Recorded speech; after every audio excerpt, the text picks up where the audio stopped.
What's going on, guys? This is Ryan with the RK Outpost, and Hollywood just can't help themselves. They always have to try to virtue signal so hard that it ends up backfiring in their face. And that's exactly the case with West Side Story, Disney's latest failure at the box office in what has been a very bad year for them. West Side Story, the remake that nobody asked for from Steven Spielberg, is not doing very well in theaters. And maybe it's because they were too focused on other things, the virtue signaling, the identity politics, and the nonsensical decisions that just make no sense, especially things like this.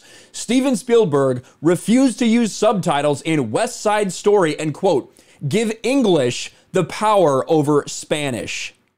What does that even mean? And how insane do you have to be that by thinking that you are putting subtitles in a movie, at least here in America, that are English, that would somehow give anything more power over anything else? These people are truly deranged. And when you focus on things like this, when you focus on all the, quote, Latin X, and I'm using quotes because that's not a real phrase or a real word, when you start using phrases like that, it tends to lead to headlines like this.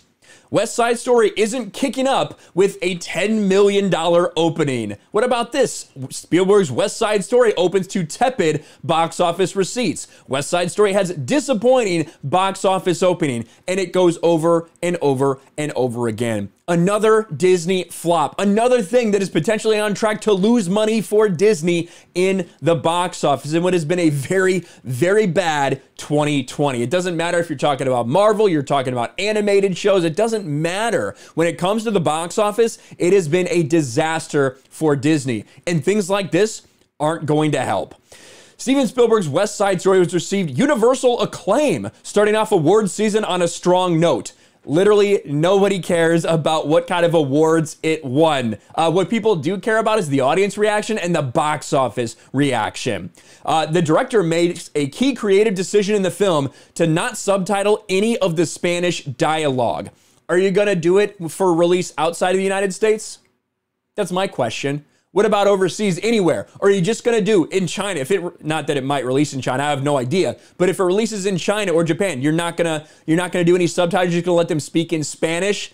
I doubt that that's what you're going to do. It probably is something very distinctly to do with the English language here in America and in other European countries. That's what I think is gonna happen. While some could argue the choice leaves non-Spanish speakers out of the loop, Spielberg's cast is so expressive, the scenes in the film prove universal no matter what language they're spoken in. That effect was a driving point behind Spielberg's decision. Speaking to IGN in a recent interview, Spielberg said he chose not to subtitle any of the Spanish dialogue, quote, out of respect for the inclusivity of our intentions to hire a totally Latinx cast to play the sharks, boys and girls.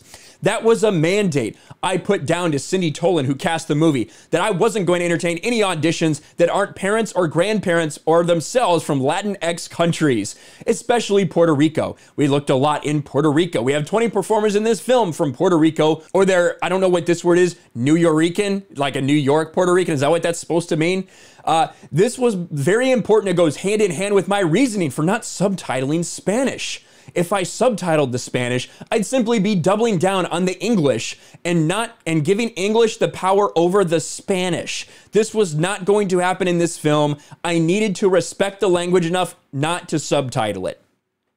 What are you talking about? You realize that virtually no Latinos want that phrase, Latinx. Virtually nobody wants that. But white people or Hollywood elites, they feel the need to use it because they think that's what they're supposed to say, to respect the language or respect the people. The phrase Latinx itself is disrespectful to the Spanish language because the Spanish language has masculine and feminine, but Latinx is an attempt to not have any of that. Latinx is some sort of gender neutral, non-binary bullshit that has been thrown in there that no actual Hispanic or Latino people want to use and is just being pushed by the elites. It is a virtue signal. And simply by one, saying that, and two, saying that you didn't want to subtitle English because it gives it power somehow over Spanish. What are you smoking, Steven Spielberg? I remember when this dude used to make good movies. That time is long, long gone from now. This is pathetic. Nobody would think. Because you know what? I bet if this were being released in Mexico, the Spanish parts probably wouldn't be subtitled, but all the English would either be dubbed or it would be subtitled.